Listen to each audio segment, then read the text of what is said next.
Welcome. In today's video, we're going to learn how to share a contact on the WhatsApp app for PC, especially with the latest update.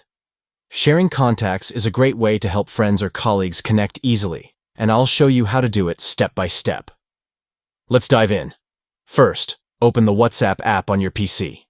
If you're not logged in yet, make sure to scan the QR code with your phone to access your chats. Once you're in, you'll see your chat list on the left side of the screen. Next, find and open the chat where you want to share the contact. This could be a conversation with a friend, a family member, or even a group chat. Click on the chat to open it. Now, look for the attachment icon, which usually appears as a paperclip icon at the bottom of the chat window. Click on this icon to open a menu with different sharing options.